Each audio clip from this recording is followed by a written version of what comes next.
Thank you, and welcome to the WIOA webinar. My name is Scott Shook with the Illinois Center for Specialized Professional Support. I'll be the facilitator for today's webinar. Today's topic, PY19 WIOA Statewide Workforce Innovation Program. As a reminder, all participants on the call are in mute mode. Please use the question box if you have any questions and would like to have an answer. I'll recognize you and ask the question to the moderator. Documents for today's meeting can be downloaded from the webinar in the webinar area.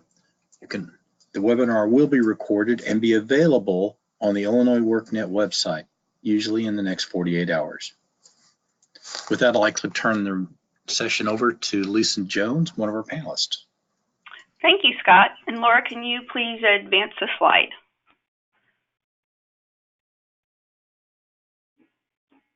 Thank you. So good morning, everyone, and I'd like to welcome you this morning. And today I have with me Laura Dahm as well as Diana Robinson, and we will be going over the requirements for this particular funding opportunity that will be paid for from Statewide Innovation Grant Fund.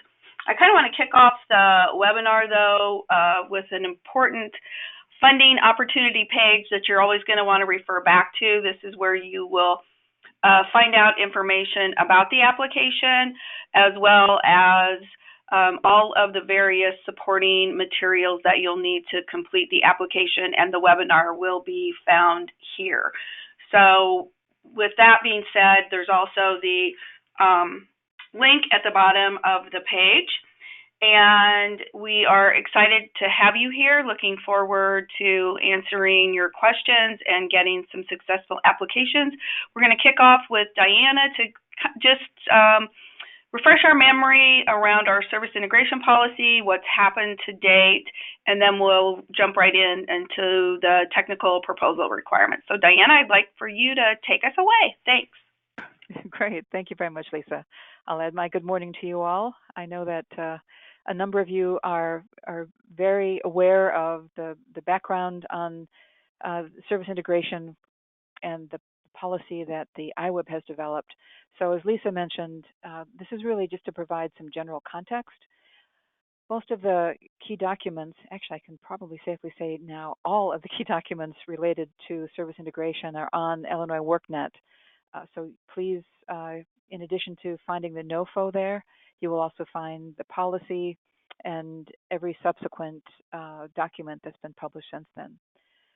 So about a year ago, the IWIB adopted a service integration policy, and that policy has been informed by the IWIB's vision for workforce development, which is described in the state's unified plan that's required under WIOA.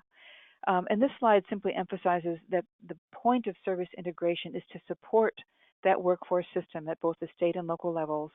And the IWIB's service integration policy represents an important strategy for doing that. Next slide, please, Laura. The two principles highlighted here illustrate how service integration has shaped the IWIB's vision, strategy, and its overarching principles. So at the heart of service integration is collaboration and connections across agencies, both core and required agencies. And in fact, the distinction between the two, between core and required, is rapidly dissolving as all partners involved in providing workforce services must be involved in service integration. Next slide, please. So Governor Pritzker's Executive Order 2019-03, which we call EO3 for short, was issued in January of this year. And it has two main thrusts. The first is to align statewide the priorities for economic growth across workforce development, economic development, and educational agencies. The idea here is to, by addressing all three areas, we can create more of an impact. And the other broad area has to do with strengthening alignment between these resources to better serve disenfranchised populations. This was a common theme that played throughout the governor's executive order, and they're often the same as the target populations that are served in WIOA, but the governor wants to make sure that they're being addressed. So the implementation plan developed by the state agencies in response to this executive order does include a number of activities that integrate services, and they will each be monitored by senior agency staff to ensure that they're being implemented as planned. Next one, please. So, in fact, I think could you go back one, please, Laura? I think we covered that. That's fine. So, there we go. So, in the IWIB's service integration policy is a definition of service integration, and it has two main elements. The first is to simply stress that it's a combination of strategies, all of which are focused on aligning and simplifying access to one-stop services. The definition applies to three types of customers: employers, job seekers, and system or the workforce professional customers, with the overall goal of providing the best experience possible, which really comes directly from customer-centered design concepts. The other important element of this definition is recognizing that service integration applies not just to kind of aligning the services across various programs, but also keeping in mind that customer needs change over time. So it's really essential that integration looks at the customer's needs longitudinally as well as a slice in time. Next slide, please. So the policy, and I'll keep this very high level because all of this information is available on Illinois WorkNet, but what the policy does is lay out a framework for service integration that's intended to be adopted at the local level. And this includes 7 broad integration functions and 15 corresponding goals. Some of these functions have only one goal and others have multiple goals. But the key here is that there are 15 that, as of this first cycle of service integration, need to be considered by each of the local workforce areas. A really important element of the policy also is to require that each local workforce innovation area conduct a self-assessment. I think many of you on the phone now have participated in that and were indeed instrumental in having it completed by the due date of October 1st, when all 22 of Illinois' local workforce areas had submitted their self-assessment. And we're grateful for the good work that went into that, and we'll be using that baseline effort to identify what sort of continuous improvement opportunities there are for subsequent years. Next slide, please. So this is the continuum that was used to serve as kind of a backbone of the service integration policy and the self-assessments that ensued. And what this does is recognize that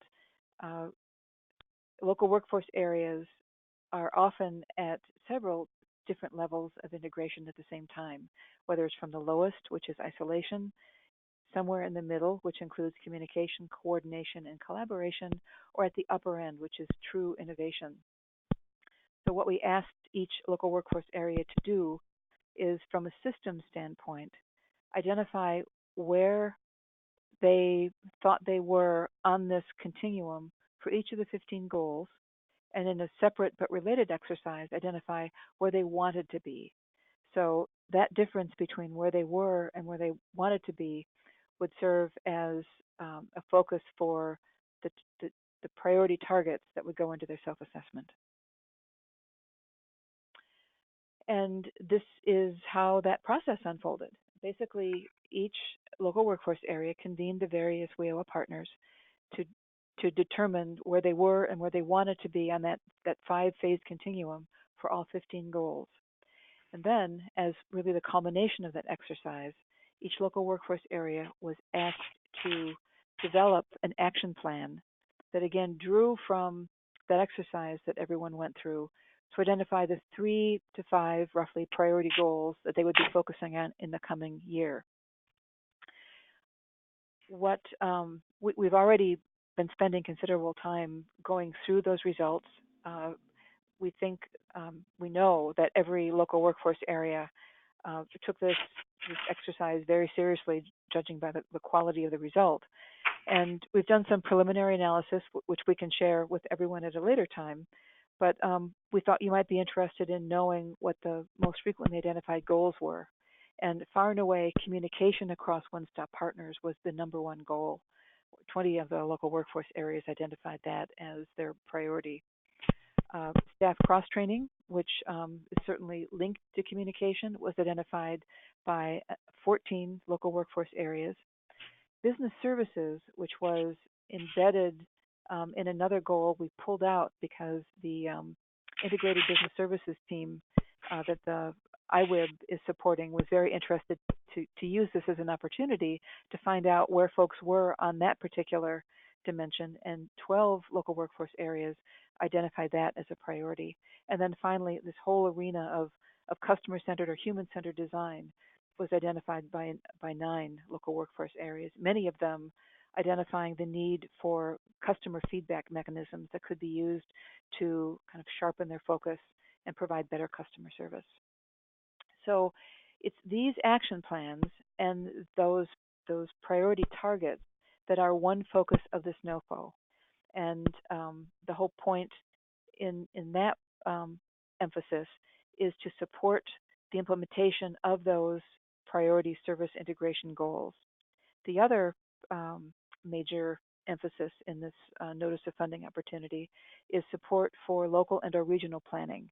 So that allows each of the local workforce areas to look a little more broadly at their planning efforts, and ideally to continue to make connections between service integration and these broader local and regional planning efforts. And I believe this is where Laura picks up. Oh, actually, Lisa. Thanks, Diana. Sure. We're going to now go over the technical proposal, and Diana provided a great segue with the 2 opportunities. One, looking at how we can support regional and local planning activities, and some examples of that are looking at if you need assistance around data gathering or analysis. If you need some assistance or want to do some additional stakeholder convenings or other public engagement events that you wouldn't normally do as part of your regional planning session. And I think one good example of that would be, as Perkins has been out doing their stakeholder engagements, is there an opportunity to to possibly do something jointly with them, since there definitely needs to be coordination between those 2 plans. And then looking at any assistance that you might need for implementing of plans, strategies, or other types of initiatives that you might do. Also, just to back up a second on the stakeholder convenings, just want to also point out that those can include not just partner organizations or public, but if you want to do specific ones to business, we would also definitely look at entertaining those types of proposals. Point of note, though, here is that while you can come in for just regional and local planning support, it would be important, and there would be some emphasis placed if you show how you want to tie the activities for your regional and local planning to service integration. And then, Laura, if you could jump to the next slide, that would be great. So for the service integration activities, we provided some examples in the funding opportunity with an emphasis around just making sure that anything you all come in for, we're really wanting to see replicable models so that we can use these as best practices. Also, as we move forward, is that if there's something that you want to pilot, do we need to look at how it can be scalable, and would there need to be some additional funding around that opportunity? Cross-training, it was key. I think, as Diana mentioned, communication, cross-training were both important and top priorities for all of the local areas. So we certainly would encourage proposals that talk about bringing somebody in to help with that. I also think process mapping, for those of you that maybe have not done process mapping before or would like to refresh your process mapping given your service integration strategy would definitely be something that we would look at, as well as, common referral systems, and then how do we develop coordinated career plans. That is definitely just a little side trail here. Something that DOL is really, really looking at is how are we not just developing our career plans on a focus with Title I, but really looking at how across partners we're developing these joint career plans. Use of career pathways, which, as we all know, is something very much a priority across all plans and across our entire system. So if there's some assistance needed with working with your education partners around some career pathway opportunities, that support your service integration strategies, definitely would be interested in that.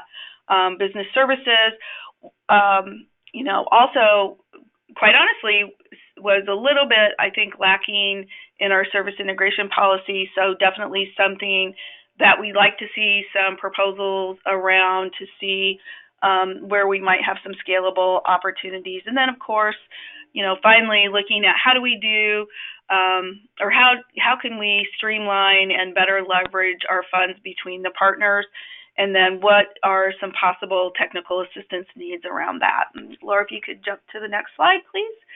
Our application requirements are just the standard ones. We have to turn in a site application.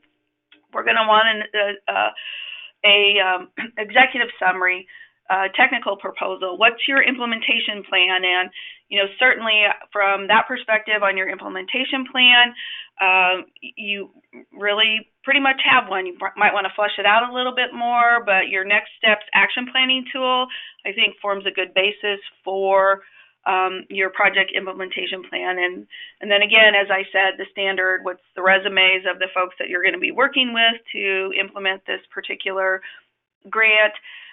If you need memorandums of understanding or partnership agreements, we'll be looking for those, as well as how you intend to spend the funds that will be available. Thank you. As far as the technical proposal, it is limited to 12 pages. And right now, what I'm going to just do is walk you through each of the particular areas of the technical proposal, and then also just provided what the weighting score is right up front for that. Before I jump into this, though, I want to just give an opportunity to see if there's any questions out there in the chat box that we might want to address. So, and I unfortunately can't see those, so I don't know, Diana or Laura, if you could help out there. I don't think there are no see questions them either at this time, Lisa. Thank you. Okay, great. Oh, hi, Amy. Sorry. So, applicant capacity, the pretty standard stuff. Who are you? What are your qualifications? Do want to point out that this particular application is limited to local workforce innovation boards or their designee or organizations. So that would be definitely right off the bat. Other than that, we would not be accepting proposals. What projects have you accomplished?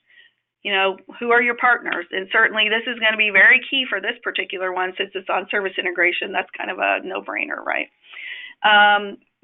Describing your organization. What are some other projects, are undertaken? I mean, right off the bat, I can see, one of the LWIAs is already looking at a common referral system. So that would definitely be, I think, a great something to highlight. And then if that's something that you need additional funding for to help further your service integration goals, that would be something we would be looking for in your application.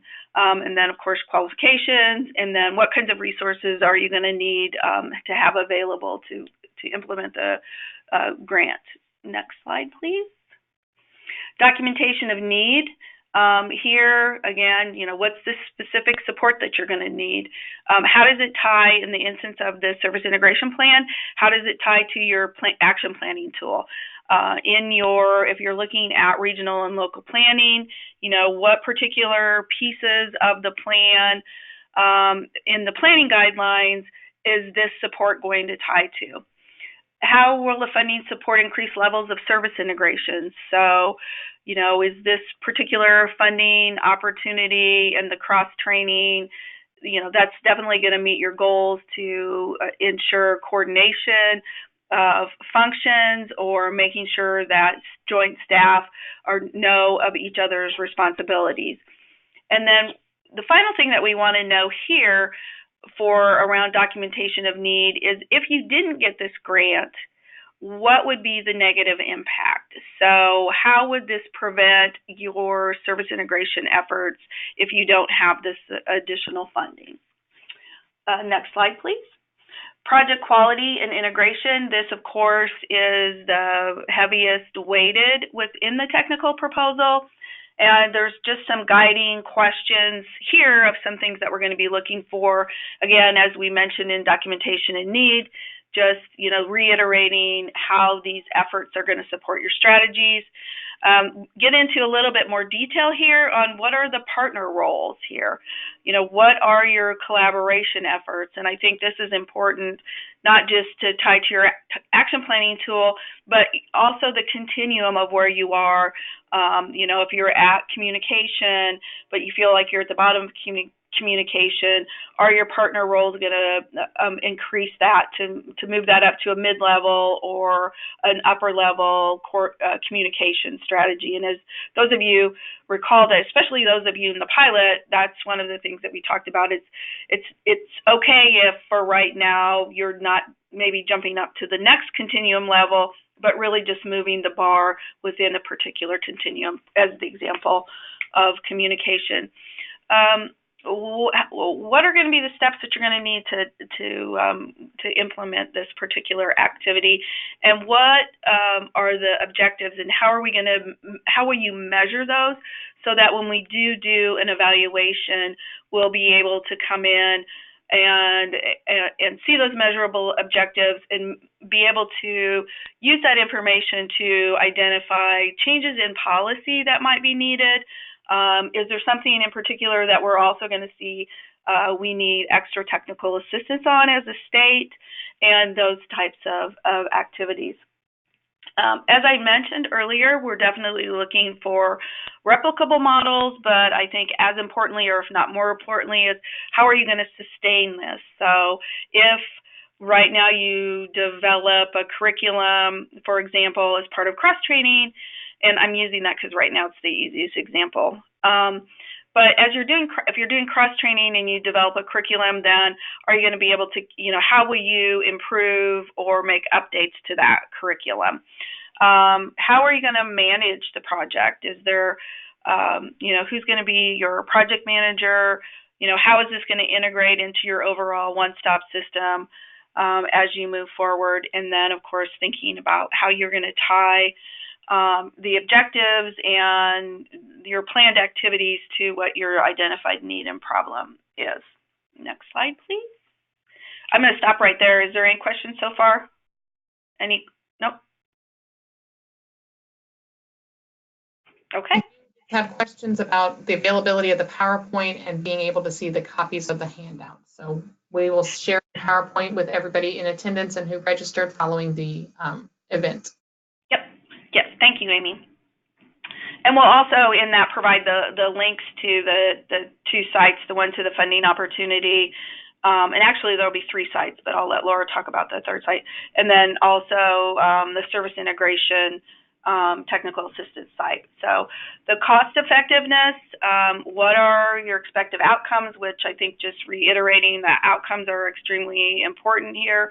The, as we know, the workforce board is definitely interested in evaluation and measuring the effectiveness of this policy. And again, just as I said, not to be repetitive, but what improvements or changes need to be. And we've talked a little bit about leverage funds as an example of something that you can come in for support. So it would be extremely important that while you need technical assistance here, I would identify in this particular section that this is something that you are going to be doing, is looking at how you can increase your leveraging of funds. And then what other resources might there have been available, and then demonstrate how this is going to assist, or that you had a need for these funds because there weren't any available. The project and evaluation,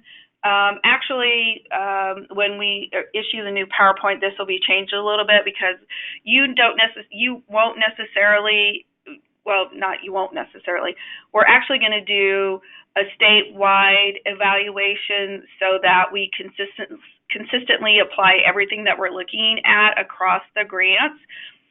So what we would need to do is have you talk about your, and just a statement that you're willing to work with the folks that are going to be conducting an evaluation. And it's probably going to be NIU, just as a side note, but that's to be determined. And then again, just reinforcing that you need to put something in place that's going to be ongoing after the grant expires. Next slide, Laura. Important items of note: submission date is December 23rd.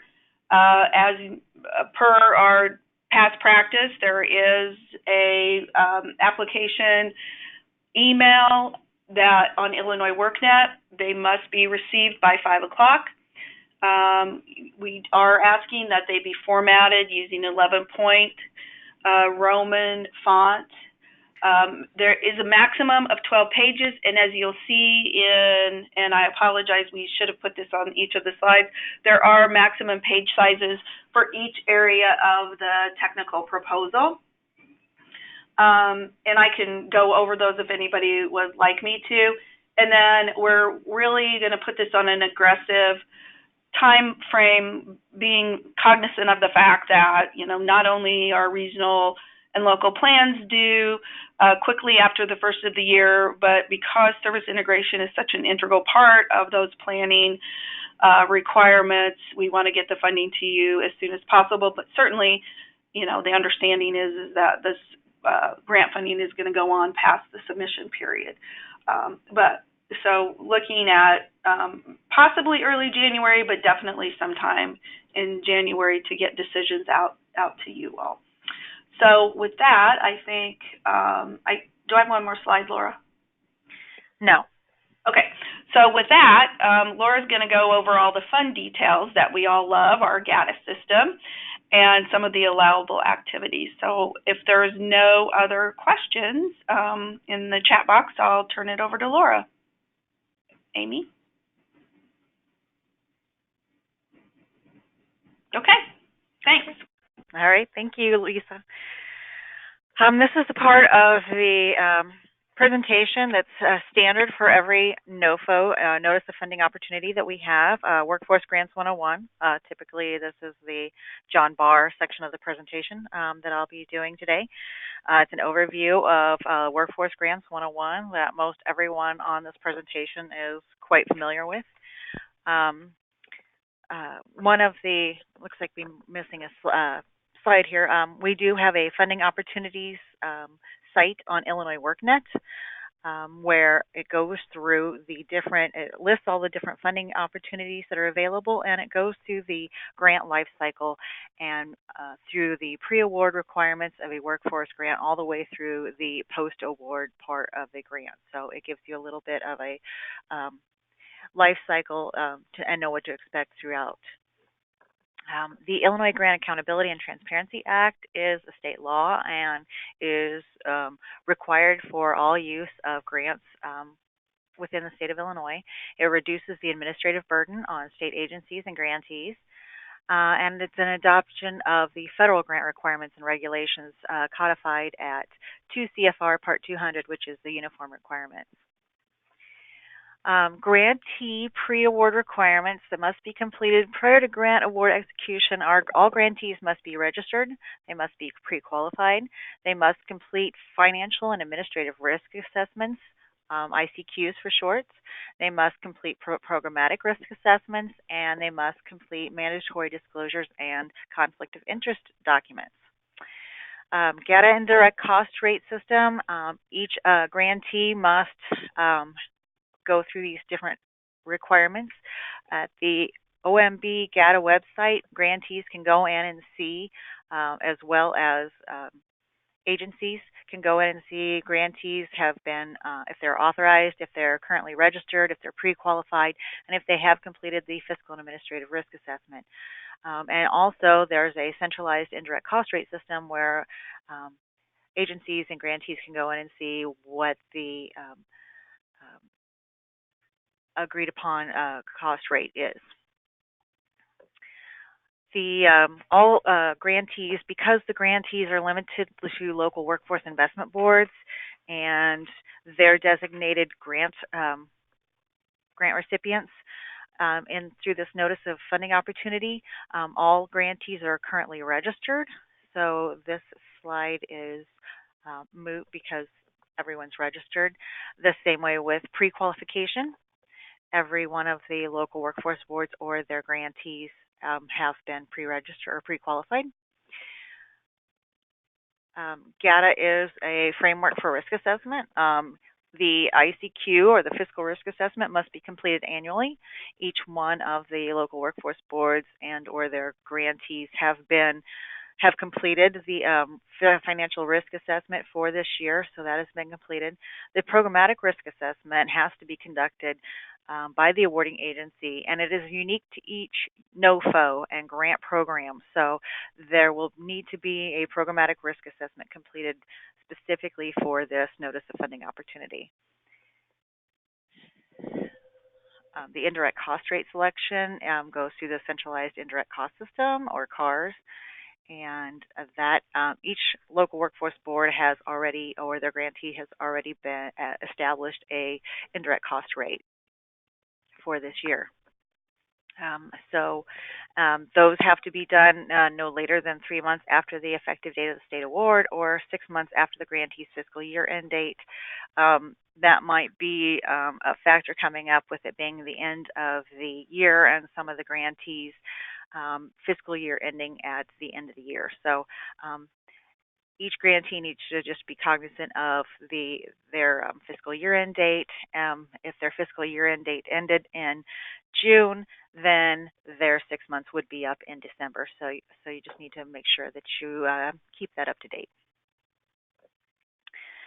Again, any organization that wishes to receive a grant from the state of Illinois has to have an indirect cost rate, and local workforce boards have already been doing this. Each NOFO is required to have specific application and grant award documents related to it. There's a uniform application for state grant assistance, a uniform budget template, which everyone should be familiar with, and the notice of state award, or NOSA, that is administered through the OMB site that was mentioned before. The uniform application for state grant assistance, it was submitted with, or part of the NOFO, or will be submitted later. The instructions on how to submit an application are part of that. Contact information, certification, everyone should be familiar with submitting those.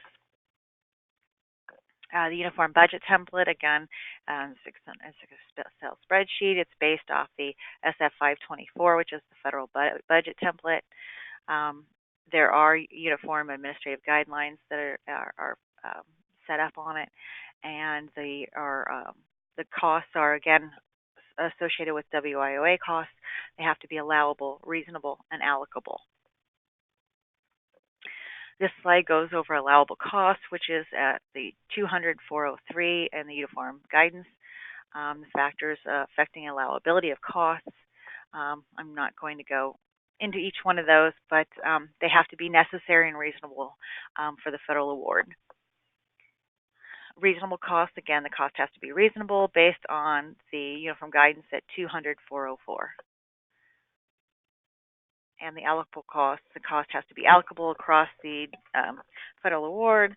This is standard, and that's at 200-405 of the uniform guidance. There's two different types of costs: program costs and administrative costs. And then there's, under each of those types of costs, there's direct costs and indirect costs.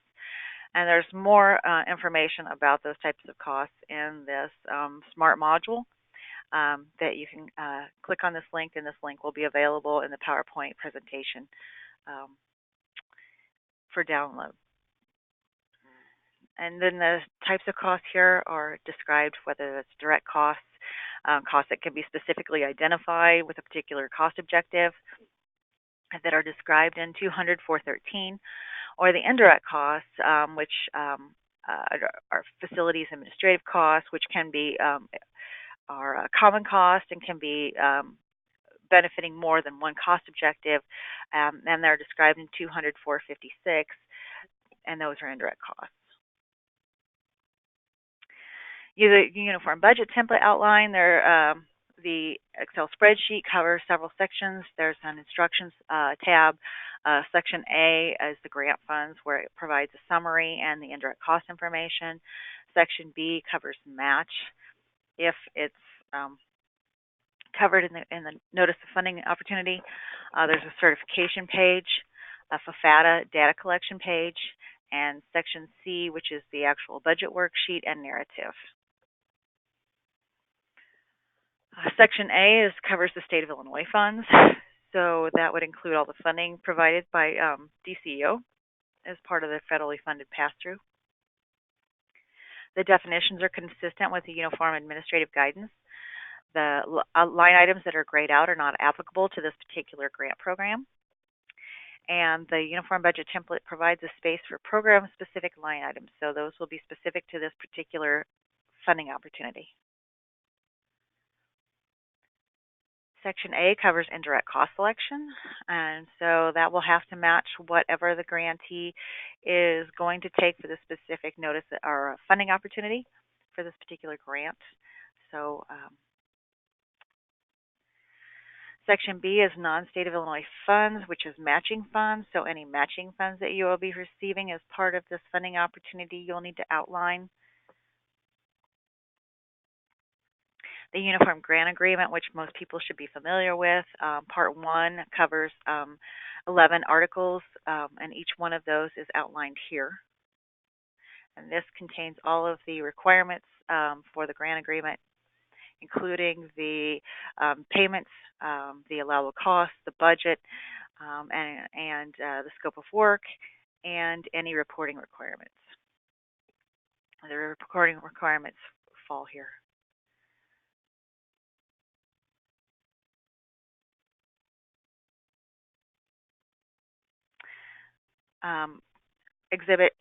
There's several exhibits here. Exhibit A is project description. Exhibit B is the deliverables and milestones. Exhibit F will talk about performance that's required with this grant. And Exhibit G will provide you any specific conditions related to the grant as requirement from the responses for the fiscal risk assessment and the programmatic risk assessment. Part 2 is grantor-specific terms, so anything that's required from the Department of Commerce. And Part 3 is project-specific terms, so that's anything that's required from the specific project. We have a slide here that has several links for grantee resources, and then the bottom link here is the link directly to the technical assistance for this particular notice of funding opportunity. Amy, are there any questions?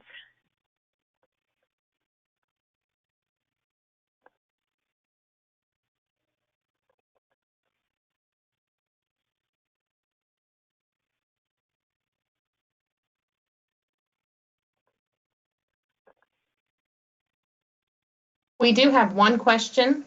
Okay. The question is, so any suggestion on how we should do our budget if we don't know the length of the grant, especially if we need to include staff and cross-training? Well, that will be something that will be negotiated once the application has been submitted. So that would be something that I would put in when you submit the application. That would be something that I would put in there. And the budget is supposed to be for the life of the grant, so I would definitely put in the full amount as far as that you project to be expended. And again, it will be discussed if there's any questions after it's reviewed. Excellent, thank you. We do have one other question. What is the anticipated grant amounts? I don't know that there's a set grant amount. I know that it will be based on the number of applications received. I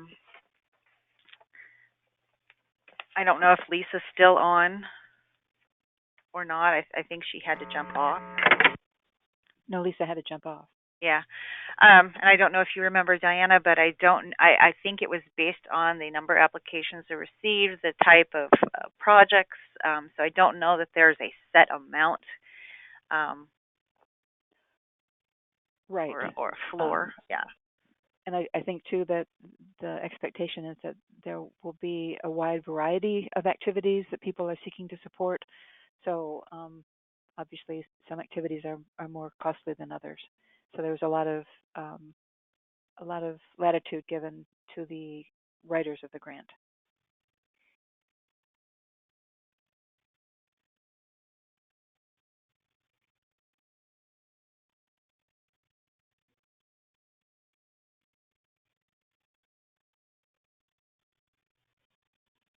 Correct. We have one last question that just popped up. Do you think it would be allowable to include a resource room navigator's salary as part of the grant request? Well, I mean, I can't say. It would be up to the individuals that would be reviewing the grant. I can say that it would be dependent on the strength of the submission, but I can't say at this point without looking at the entire submission project as to whether it would be an allowable cost or not. It would probably, I mean, it would be something that they would have to review, and if they had any questions on that, decided that would be strong enough to be a project to be funded, that they would have to come back and discuss. That might be something that would happen. Excellent, thank you. You have no further questions. Okay, thank you very much. All right, if you have any further technical questions, you can contact me, Laura Dahm, and my contact information is here on the slide. Again, I'll be happy to answer anything that I can. We will be putting all this information out on the workNet, and we will be putting any further frequently asked questions or any other questions on the workNet site for the technical assistance NOFO as well. So, Amy, I'll give it over to you. Thank you. Thank you all for attending, and we will share the PowerPoint with all of the registrants. With that, have a lovely Monday, and thank you all for your time.